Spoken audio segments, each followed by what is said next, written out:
ليس يتحسر أهل الجنة إلا على ساعة مرت بهم لم يذكروا الله تعالى فيها أو كما قال عليه الصلاة والسلام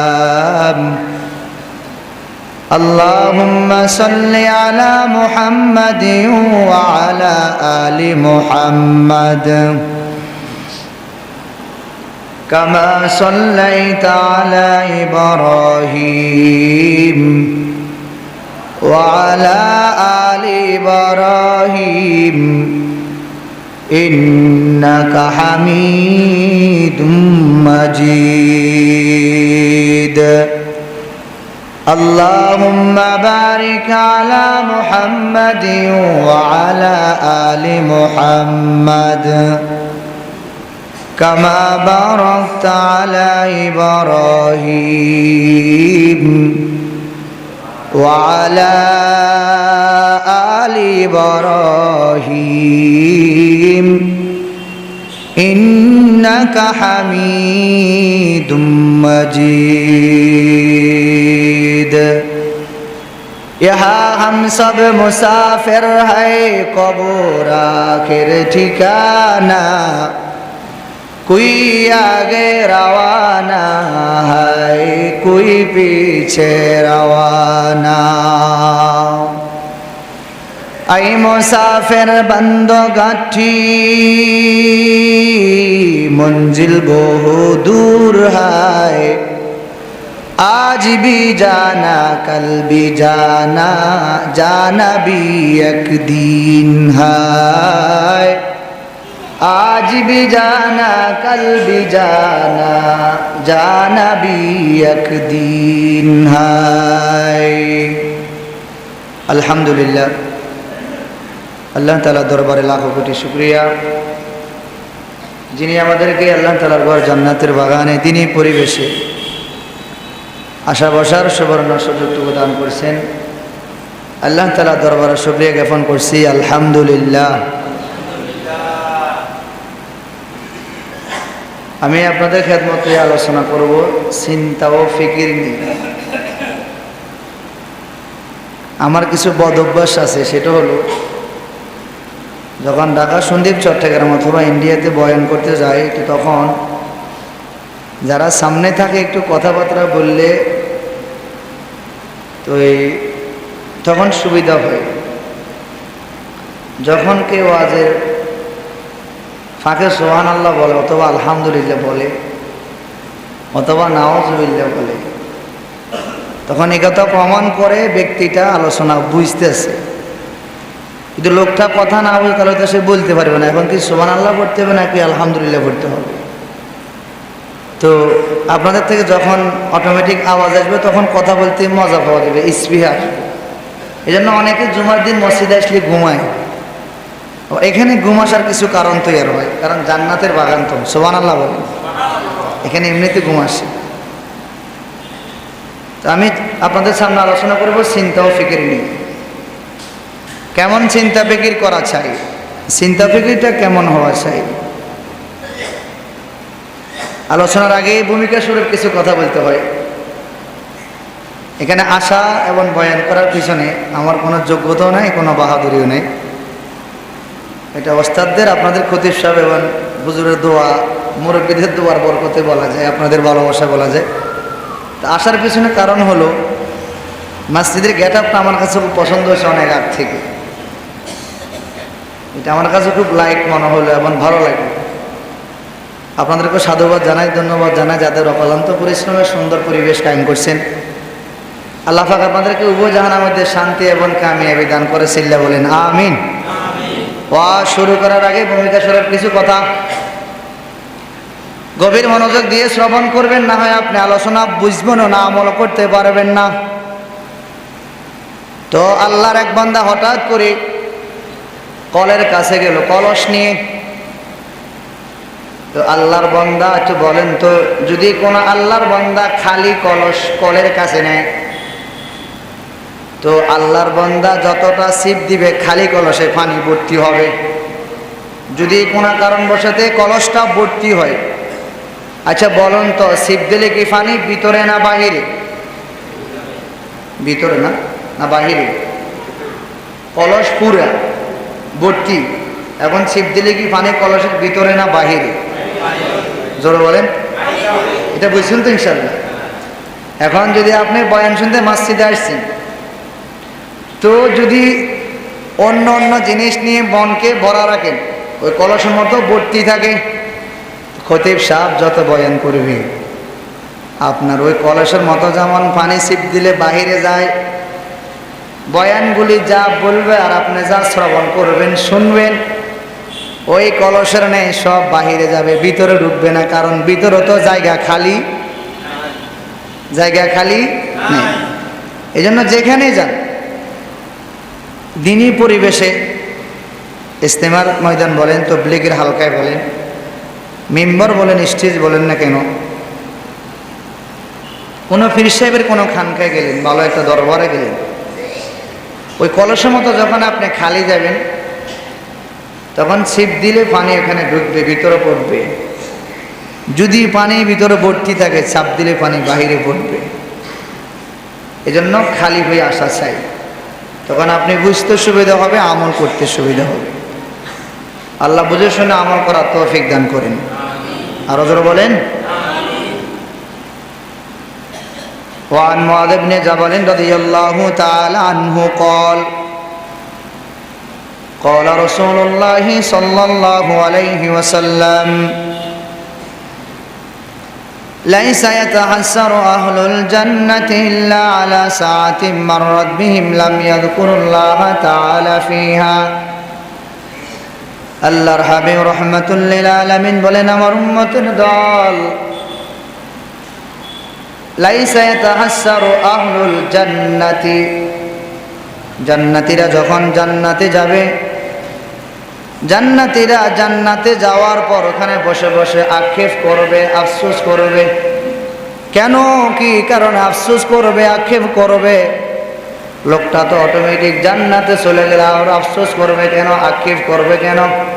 দুনিয়ার টাকার জন্য না, দুনিয়ার বাড়ির জন্য না, দুনিয়ার বিল্ডিং এর জন্য না, জায়গা জমিনের জন্য না, বাড়িঘরের জন্য না, দুনিয়ার কোনো অন্য অন্য জিনিসের জন্য আক্ষেপ করবে না, আফসোস করবে না। কেন আফসোস করবে, আক্ষেপ করবে?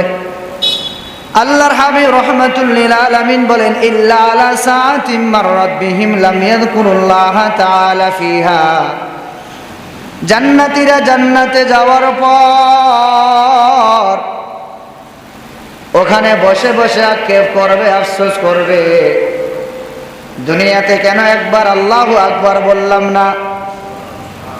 আজান দিল, আমি কেন দোকানে বসে সময় নষ্ট করলাম? আসসালাতু খায়রুম মিনান নাওম শব্দটা শোনার পর আবার কেন আমি ঘুমাইলাম?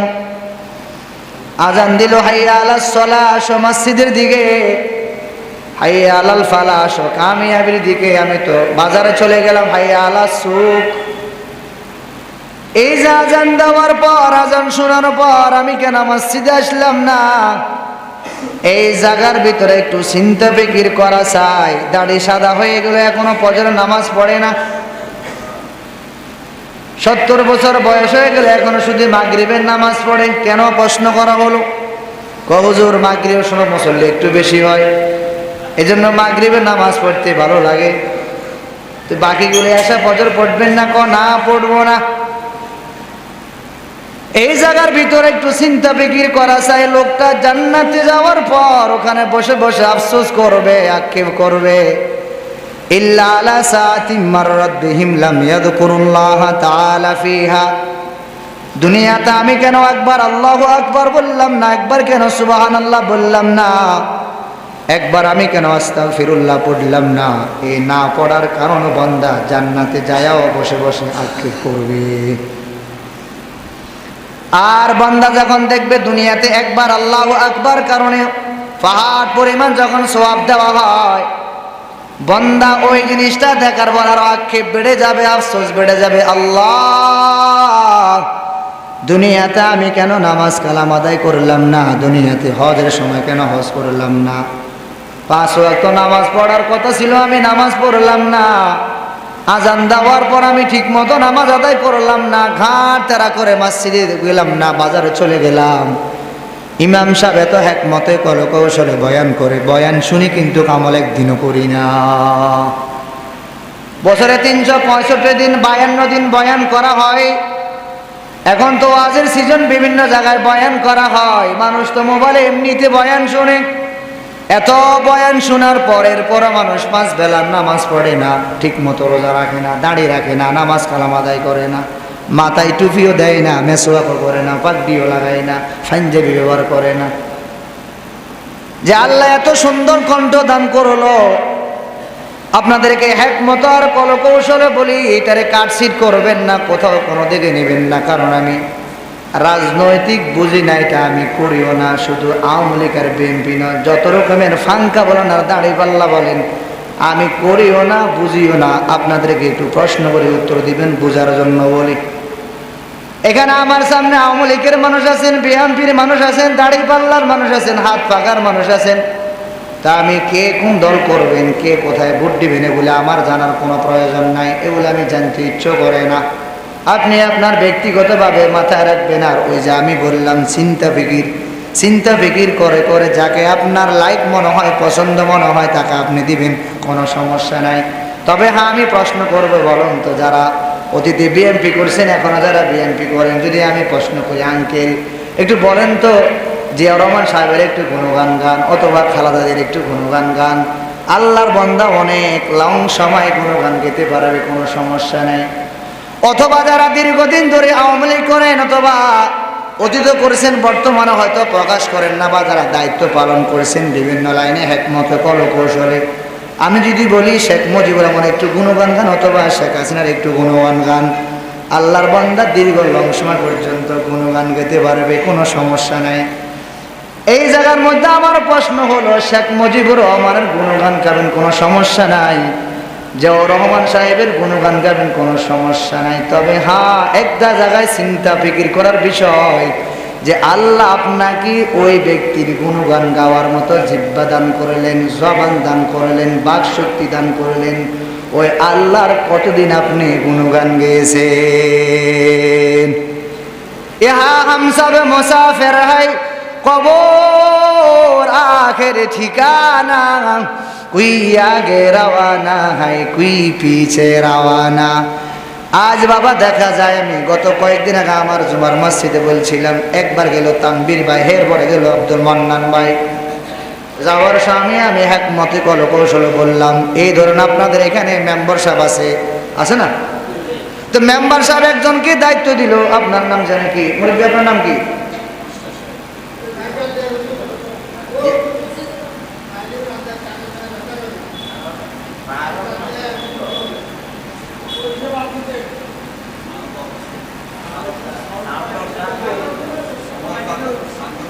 আচ্ছা দেন, অসুবিধা নেই।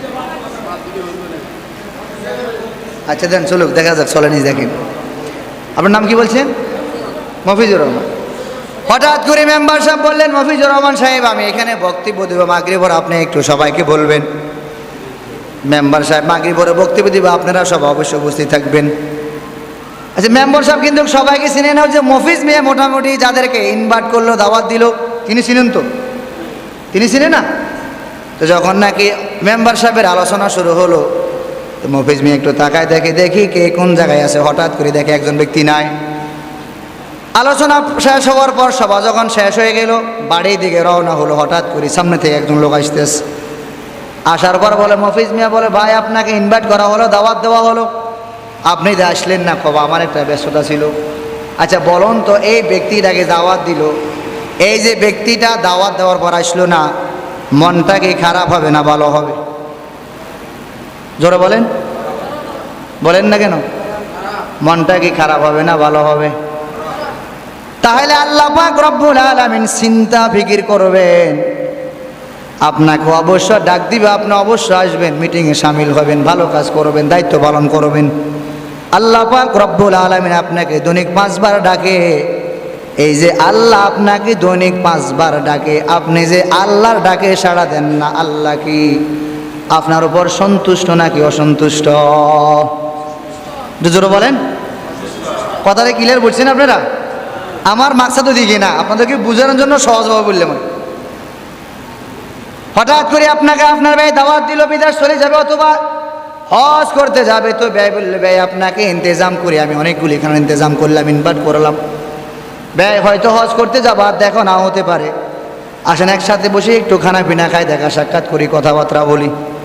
এই কথা বলার পর হঠাৎ করে যখন নাকি ব্যয় আসলো না, আচ্ছা বলুন তো, যিনি দাওয়াত দিল যদি না আসে মনটা কি খারাপ হবে না ভালো হবে? আরো জোরে বলেন।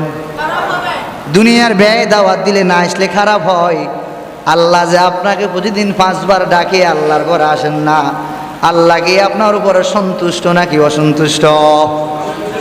এই জায়গা চিন্তা করবেন। ওই যে আপনাকে ওই কথাটা বলা হলো, মেম্বার সাহেব আর চেয়ারম্যান সাহেব দিয়ে বলা হলো, আপনি বোঝার জন্য সুবিধা হয়। এটা হলো মূল টার্গেট। বাকি মূল কথা হলো আপনি চিন্তা করবেন। একজন মানুষ দাওয়াত দিল, আপনি আসলেন না, মন খারাপ হয় স্বাভাবিক, এটা খারাপ হওয়ার কথা। আমি আপনাকে দাওয়াত দিলাম, গেলাম না, মন খারাপ হবে? হঠাৎ ধরুন আমি মেম্বার সাহেবের বাড়িতে গেলাম, তো এখন মেম্বার সাহেবের বাড়ির মেহমান। আচ্ছা বলেন তো আপনারা কার ঘরে আছেন? কার ঘরে আছেন? কার ঘরে আছেন? কার মেহমান? সুবহানাল্লাহ বলেন। আপনারা কার মেহমান? আছেন কার ঘরে? বানাইছে কে? হায়াতের মালিক কে? মৌতের মালিক কে? রিজিকের মালিক কে? কথা বলার শক্তি দিল কে? চিল্লা বলেন তো আল্লাহু আকবার। দেয়াল যে আল্লাহ জবান দিছে, জবান দিয়ে আল্লাহকে মাঝে মাঝে ডাকবেন। আল্লাহ যে জবান দিল, তো জবান দিয়ে তো কত মানুষের গুণগান গান, কত কথা তো বলেন। যখন সুযোগ পাবেন তখন একটু আল্লাহু আকবার, সুবহানাল্লাহ, আলহামদুলিল্লাহ পড়বেন। নবীজি জানাইয়া দেন, আমার উম্মতের দল লাইসা ইয়াতাহাসসারু আহলুল জান্নাতি ইল্লা আলা সাআতিন মাররাত বিহিম লাম ইয়াযকুরুল্লাহ তাআলা ফিহা। আল্লাহর হাবিব রাহমাতুল লিল আলামিন বলেন, আমার উম্মতের দল জান্নাতীরা যখন জান্নাতে যাবে, জান্নাতে যাওয়ার পর ওখানে বসে বসে আফসোস করবে, আক্ষেপ করবে। কেন? ওইখানে বসে বসে আক্ষেপ আর আফসোস এই জন্য করবে, দুনিয়াতে কেন আল্লাহু আকবার বললাম না, দুনিয়াতে কেন সুবহানাল্লাহ বললাম না, দুনিয়াতে কেন লা ইলাহা ইল্লাল্লাহ বললাম না, দুনিয়াতে কেন আজান দেওয়ার পর নামাজ কালাম ঠিক মতো আদায় করলাম না, দুনিয়াতে কেন ভালো ভালো কাজ করলাম না, দুনিয়াতে কেন আব্বা আম্মার হক আদায় করলাম না, দুনিয়াতে কেন সন্তানের হক আদায় করলাম না, দুনিয়াতে কেন ওলামায়ে কেরামের শ্রদ্ধা সম্মান করলাম না, দুনিয়াতে কেন মান্যগণ্য ব্যক্তির পিছনে আমি ওদেরকে সঠিক সম্মান দিলাম না, দুনিয়াতে কেন মসজিদ মাদ্রাসা দান করলাম না, কেন আমি মাথায় টুপি দিলাম না, কেন আমি মুখে দাঁড়িয়ে রাখলাম না, কেন আমি ভালো ভালো কাজগুলি করলাম না। এই জায়গার ভিতরে একটু চিন্তা ফিকির করবেন। আল্লাহ পাক রব্বুল আলামিন যখন আপনাকে প্রশ্ন করা হবে, বান্দা বলো আমি আল্লাহ পাক রব্বুল আলামিন 70 বছর হায়াত দিলাম, 80 বছর হায়াত দিলাম, 90 বছর হায়াত দিলাম, এই সময়টুকু পায়া কি তুমি তোমাকে সংশোধন করে আসতে পারলাম না? ফারিকুম ফিল জান্নাহ ওয়া ফারিকুম ফিস সাঈর। কবর আসার পর আমি আল্লাহ পাক রব্বুল আলামিন তোমার জন্য দুটি পথ রেখেছি। ফারিকুম ফিল জান্নাহ, আমি আল্লাহ পাক রব্বুল আলামিন তোমার জন্য জান্নাতের পথ রেখেছি। ওয়া ফারিকুম ফিস সাঈর, আবার আমি আল্লাহ পাক রব্বুল আলামিন তোমার জন্য জাহান্নামের পথ রেখেছি। বান্দা বলো এইখান থেকে সামনের বাজারে যাতে তোমার জন্য সুবিধা, এইখান দিয়েও যাওয়া যায়, ওই জায়গা দিয়েও যাওয়া যায়, আবার ওই জায়গা দিয়েও যাওয়া যায়। বান্দা বলো কোন জায়গা দিয়ে এই বাজারে যাওয়া, কোন পথ অবলম্বন করলে তোমার জন্য সহজ হবে? আমি আল্লাহ পাক রব্বুল আলামিন জান্নাতে যাওয়ার জন্য দাফে দাফে কতগুলো জিনিস দিয়ে দিলাম। বান্দা বলো দুনিয়ার মানুষ যখন বাড়িতে কাজ করে লাগাতার কাজ করতে হয়, ফজর থেকে মাগরিব পর্যন্ত কাজ করতে হয়, আমি আল্লাহ পাক রব্বুল আলামিন জোহরের নামাজ দিয়ে দিলাম, আবার জোহর থেকে আসর পর্যন্ত 4 ঘন্টা গ্যাপ দিয়ে দিলাম, আবার আসর থেকে মাগরিব পর্যন্ত 1-1.5 ঘন্টা গ্যাপ দিয়ে দিলাম, আবার মাগরিব থেকে এশা পর্যন্ত 1-1.5 ঘন্টা গ্যাপ দিয়ে দিলাম, আবার এশা থেকে ফজর পর্যন্ত 7-8 ঘন্টা গ্যাপ দিয়ে দিলাম। বান্দা গ্যাপ দিয়ে দিয়ে ফজর পড়বি, জোহর পড়বি, আসর পড়বি, মাগরিব পড়বি, এশা পড়বি। আমি আল্লাহ লাগাতার নামাজগুলি দেয় নাই। কেন আমি দেয় নাই? বান্দা জোহর নামাজ পড়িয়া দুনিয়াবি কাজকাম করবা, ফাইদা কুদিয়াতিস সালাহ ফান্তাশিরু ফিল আরদ, নামাজ পড়িয়া তুমি তোমার জমিনে নেমে যাও, তুমি তোমার রিজিকের জন্য বিচরণ করো, জমিনে বিচরণ করো। ও বান্দা আমি আমি আল্লাহ পাক রব্বুল আলামিন সুযোগ সুবিধা করে দিলাম, জোহর নামাজ কালাম পড়িয়া স্ত্রীর পিছনে সময় দাও, দোকানের পিছনে সময় দাও, অন্য অন্য কাজের পিছনে সময় দাও, ভারী করে সময় দাও, জমিনে চাষ করো, দোকান করো, ব্যবসা বাণিজ্য করো, অন্য অন্য কাজকর্ম করো, কোনো সমস্যা নাই। আবার লং সময় দিয়ে দিলাম। আবার যখন আসর আজান দিবে এই 4-5 ঘন্টা সময় অতিক্রম করিয়া আবার বন্দা আসর নামাজ পড়বা, আসর নামাজ কালাম পড়িয়া দুনিয়াবি সকল রকমের কাজগুলি মেনটেন করার পর আবার বন্দা যখন মাগরিবের আজান দিবে এ বন্দা আবার মাগরিবের নামাজ পড়বা। আবার মাগরিব থেকে আমি আল্লাহ 1-1.5 ঘন্টা সময় 1-1.5 ঘন্টা সময় গ্যাপ দিয়ে দিলাম। আবার 1-1.5 ঘন্টা সময়ের পর বন্দা আবার এশারে নামাজ পড়বা। এশারে নামাজ কলম পড়িয়া লং একটা ঘুম দিয়ে দিবা। যদি বন্দা মনে চাই আর আখিরাতের কথা যদি বন্দা ভিতরে আসার চিন্তা করো, ওই যে কবরে যেতে হবে চিন্তা যদি ভিতরে থাকে, গভীর রাত্রে উঠিয়া আল্লাহ তাআলাকে একটু ডাকো আর বলো অতিও গভীর হয় রজনী যখন নীরবে প্রভুর নাম জপিও তখন, প্রভুর করুণা যদি পাইবারে চাও তখন আল্লাহ পাক রব্বুল আলামিন গভীর রাতে উঠিয়ে একটু মালিককে একটু ডাকো। দুনিয়ার মানুষ পুলিশ তার আসামিকে খোঁজ করে সাজা দেওয়ার জন্য। আল্লাহ বলে মানুষ আমি আল্লাহ পাক রব্বুল আলামিন আসামি খোঁজ করি গুনাহ ক্ষমা করার জন্য। সুবহানাল্লাহ। দুনিয়ার পুলিশ খোঁজ করে, ওকে পাইলে থানায় নাও, ওকে বেত লাগাও আসামি। মানুষ যখন অন্যায় করে তো বলো ওকে ধরে নিয়ে আসো, পিড়াও, ওকে আঘাত করো, বেত লাগাও। আল্লাহ বলে মানুষ দুনিয়ার যখন রাজ্য তো গভীর হয়, অফিস আদালত বন্ধ হয়ে যায়, দোকানপাট বন্ধ হয়ে যায়, আমি আল্লাহ পাক রব্বুল আলামিন জোহরে ডাক দিলাম পেলাম না, আবার জোহরে ডাক দেওয়ার পর বান্দা তুই মসজিদে আসলি না, আবার আমি আল্লাহ আসরে ডাক দিলাম, ও বান্দা তুই আসরও নাই, আবার আসরে ডাক দেওয়ার পর আমি মাগরিবে ডাক দিলাম, তাও বান্দা তুই নাই, আবার মাগরিব থেকে এসাও ডাক দিলাম, বান্দা নাই, এসা ডাক দেওয়ার পর আবার আমি ফজরে ভিন্নভাবে ডাক দিলাম, আসসালাতু খায়রুম মিনান নাওম, ও বান্দা শো ঘুম হইতে নামাজ ভালো। এত ডাকাডাকির করার পর বান্দা তুই মসজিদে নাই, আমি আল্লাহর ঘরে আসি সেজদা দিতে পারলি না। এবার আমি আল্লাহ পাক রব্বুল আলামিন প্রথম আসমান আসিয়া ডাক দিলাম, আলা আমি মুস্তাগফিরিন ফাগফির আলা, আসো কে আসো গুনাহগার, আমি আল্লাহ পাক রব্বুল আলামিন প্রথম আসমান আসিয়া তোমার কি প্রয়োজন বলো, উদউনি আস্তাজিব লাকুম, আমি আল্লাহকে ডাক দিতে দেরি হবে, জবাব দিতে দেরি হবে না। সুবহানাল্লাহ। ডাক দিতেও পারি না, জবাবও পাই না। আচ্ছা বলেন তো ইব্রাহিম আলাইহিস সালাতু ওয়াস সালাম আগুনে পড়ছে তো? জোরে বলেন। আচ্ছা পড়ছে তো, ফুটছেনি?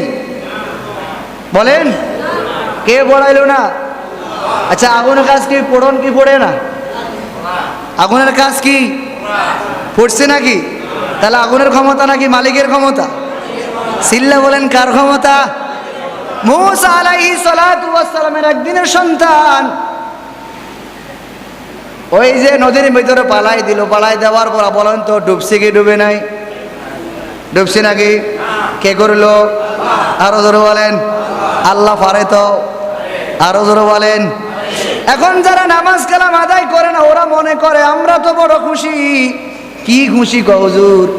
নামাজ না পড়লে কোনো সমস্যা নাই, বাত তো বন্ধ হয় না, হয়েছে নাকি? 3 বেলা চলো তো? চলে না? 3 বেলা চলে তো, ঘুমও চলে, দোকানপাটও চলে, সব কিছু চলে, কোনো সমস্যা? জোরে বলেন। আচ্ছা ধরেন মুরব্বীর নাম কি? শাহাবুদ্দিন। বেয়াদবি ক্ষমা করেন, নাম জিজ্ঞাসা করে বলতে সুবিধার জন্য। ধরেন শাহাবুদ্দিন কাকার বয়স 70 বছর, এটা আল্লাহ বরাদ্দ করছে। কত বছর? কে দিয়েছেন? এটা আল্লাহ বরাদ্দ, ধরেন না আল্লাহ এটা বরাদ্দ করছে শোনার জন্য। তো আল্লাহ পাক রব্বুল আলামিন 70 বছর পর হঠাৎ করে নিয়ে 50 বছর মাথা, হঠাৎ করে মাথার ব্রেন সমস্যা হয়ে গেল। সময় কতটুকু? কতটুকু? 70। কত সমস্যা হচ্ছে? কোথায় আসি? 50-এর পরে। তাহলে বাকি আছে কত? 19 অথবা 20। বাকি আছে কত? কথা কি বুঝতে আছেন? বাকি আছে কত? 19 বা সমস্যা হচ্ছে কোথায়? কোথায় সময় আছে কতটুকু? 19 বা। এটা চলবে তো? চলবে না? এটা পাগল হলেও থাকবে, সালাক হলেও থাকবে, ভালো হলেও। এখন যারা বেনামাজি ওরা নামাজ পড়ে না, তো আল্লাহ সমস্যা, নামাজ না পড়লেও সমস্যা নেই, মেয়াদ আছে। কি আছে? কি আছে? এই যে বিল্ডিং করার সময় দেখবেন মাঝে মাঝে ও যারা ইঞ্জিনিয়ার তারা বলে আপনাদের এই বিল্ডিংয়ের মেয়াদ 70 বছর। দেখবেন মাঝে মাঝে ফুল করে, মাঝে মাঝে আসে চেক করতে হয়, চেক করে না, ওগুলো মাঝে মাঝে স্পিডের সময় যায়, স্পিডের থাকে না। তো ধরেন এই যে ধরেন আপনাদের যখন নাকি ছাদ করা হলো, ছাদ করা শুরু থেকে যখন যেদিন ছাদের কাজ কমপ্লিট হলো ওই দিন থেকে কি ছাদের বয়স কি বাড়ে না কমে? সংখ্যা বাড়ে। মসজিদ বয়স কত বছর? আপনাদের মসজিদের বয়স কত বছর? কত বছর? ছাদের বয়স কত বছর? এটার বয়স কত বছর হতে পারে বলেন? 40 বছর ধরেন। তাহলে কি ছাদের কি ওই যে ছাদে যে নির্দিষ্ট একটা মেয়াদ আছে ওই 40 কি বাড়ছে না কমছে? ধরেন এটা কথা ছাদের বয়স 30 বছর একটা ধরে নেন, বা 50 বছর অথবা 70 বছর বা 100 বছর একটা কথা। তাহলে 100 বছর থেকে 40 বছর কি বাড়ছে না কমছে? জোরে বলেন, বাড়ছে না কমছে? সংখ্যা কি বাড়ছে না কমছে? সংখ্যা বাড়ছে। মূল হায়াত সংখ্যা বাড়ছে। ধরেন আমার বয়স 1990 সাল, তো এখন তাহলে ধরেন কত চলো 2025, তাহলে কত বছর হলো? কত বলেন? তাহলে কি সংখ্যা বাড়ছে না কমছে? যদি আল্লাহ সত্য, তাহলে ওখান থেকে বাড়ছে না কমছে? জোরে বলেন। তাহলে মূল হায়াত কি বাড়ে না কমে? জোরে জোরে বলেন, বাড়ে না কমে? বুঝছেন তো ইনশাআল্লাহ? আল্লাহ বোঝার তৌফিক দান করেন, আল্লাহ আমাদেরকে চিন্তা ফিকির করার তৌফিক দান করেন। তাহলে মূল যে হায়াত আল্লাহ দান করেছেন 70, সেখান থেকে বাড়ে না কমে? জোরে বলেন, বাড়ে না কমে? সংখ্যা কি বাড়ে না কমে? সংখ্যা মূল হায়াত সংখ্যা। আমার বয়স 35 বছর, কত বড় শুনে যা, বুঝেন নাই? আমি এমনিতে কি বড় হয়েছি নেমে 70 বছর বয়স চলে, 80 বছর বয়স চলে, 90 বছর বয়স চলে। ওই যে আল্লাহ যেটা নির্দিষ্ট করে দিছেন, মেঘদা যেটা করে দিছেন, সেখান থেকে 70 কি বাড়ছে না কমছে? জোরে বলেন, বাড়ছে না কমছে? তাহলে আপনার হায়াত কি শেষ হয় না, যোগ হয় না, বিয়োগ হয়? জোরে বলেন। আল্লাহ বোঝার তৌফিক দান করেন, আল্লাহ চিন্তা করার তৌফিক দান করেন, আল্লাহ 5 বেলা নামাজি ওলা বানাই দেন, আল্লাহ জিন্দিগি সুন্দর করে দেন, ওলামায়ে কেরামের সম্মান ইজ্জত কদর করার তৌফিক দান করেন। আরো জোরে বলেন আমিন। দেশের ভিতরে শান্তি নেই, মারামারি, কাটাকাটি, হানাহানি, রক্তপাত, আগুন। আল্লাহ আমাদেরকে সকলকে আল্লাহ হেদায়েত দান করেন, আল্লাহ সকলকে সঠিক বুঝ দান করেন। যারা দেশের রাষ্ট্রনায়ক আছে আল্লাহ ওদেরকে আল্লাহ কোরআন হেদায়েত দান করেন, আল্লাহ ভালো কাজগুলি সবাইকে করার তৌফিক দান করেন। আপনাদেরকে 5 বেলা নামাজ পড়ার তৌফিক দান করেন। একসময় মসজিদ ছিল কাঁচা, মুসল্লি ছিল পাকা, এখন মসজিদ হয়ে গেল পাকা, মুসল্লি। এটা কিন্তু আপনারা বলছেন মুসল্লি, সত্যি তো? সত্যি না? কত কষ্ট করে মসজিদ করছি, কত সুন্দর লাগে, ডিজাইন কত সুন্দর, আকার আকৃতি কত সুন্দর। তো মানুষ যেমন সুন্দর হয়, মন সুন্দর থাকলে কাজ সুন্দর হয়। আল্লাহ পাক রব্বুল আলামিন সঠিক কথাগুলি আমাদেরকে জেনে শুনে আমল করার তৌফিক দান করেন। ওলামায়ে কেরামের ইজ্জত সম্মান করবেন, কদর করবেন। ওলামায়ে কেরাম আমাদের রাহবার, ওলামায়ে কেরামের সম্মান ইজ্জত করা চাই। যিনি আমাদের পিছনে সবসময় দোয়া করেন, নামাজ পড়ান, তিলাওয়াত করেন, জিকির আজকার করেন, যারা আমাদেরকে ভালো কাজে ডাকেন, ইয়া আইয়ুহাল্লাযীনা আমানু ইযা নুদিয়া লিস-সালাহ, যারা আমাদেরকে ডাকেন ভালো কাজের দিকে, ইত্তাবিউ মা লা ইয়াসআলুকুম আজরান ওয়া হুম মুহতাদুন ওয়া মান আহসানু কাওলাম মিম্মান দাআ ইলাল্লাহ, যারা আমাদেরকে ভালো কাজের দিকে আহ্বান করেন, ভালো কাজের দিকে ডাকেন। আচ্ছা বলুন তো, এ যারা ঈদের নামাজও পড়ে না, জুমার নামাজও পড়ে না, এরা কি মারা গেলে কবর দেয় না? জোরে বলেন। যে লোকটা 5 ওয়াক্ত নামাজ পড়ে, তিলাওয়াত করে, জিকির করে, ইরশাদ পড়ে, আওয়াবিন পড়ে, মসজিদ করে, মাদ্রাসা করে, দান করে, সদকা করে, ভালো কাজ করে, নামাজ পড়ে, উনি মারা গেলে কবর দেয় না? জোরে বলেন। কোনো তফাৎ আছে? কোনো সমস্যা আছে? কাপড় কয়টা? প্রশ্ন কয়টা? সবার জন্য? জোরে বলেন, সবার জন্য। ওখানে কোনো তফাৎ করে না বাবা। এই জন্য বাবা আপনাদের কাছে আকুল আবেদন, আমার মূল আলোচনা থেকে এটুকু আপনাদেরকে মেসেজ দেওয়া যে চিন্তা ফিকির করে কাজ করবেন, কদম বাড়াবেন, চিন্তা করবেন। আমার নিঃশ্বাস যাচ্ছে, উঠছে, নিচ্ছি, পালাচ্ছি, হায়াত কমতে আছে, শ্বাস গেছে, হায়াত কমে, শ্বাস যাচ্ছে, হায়াত কমতেছে। এজন্য অবহেলা না করা চাই, অলসতা না করা চাই। আমি যা বললাম শুনলাম, বিক্ষিপ্ত আলোচনাকে আল্লাহ পাক রব্বুল আলামিন এই কথাগুলি আগে আমাকে আমল করার তৌফিক দান করেন, সঠিক কথাগুলি আগে আমাকে আমল করার তৌফিক দান করেন। আপনাদের সবাইকে অসংখ্য ধন্যবাদ।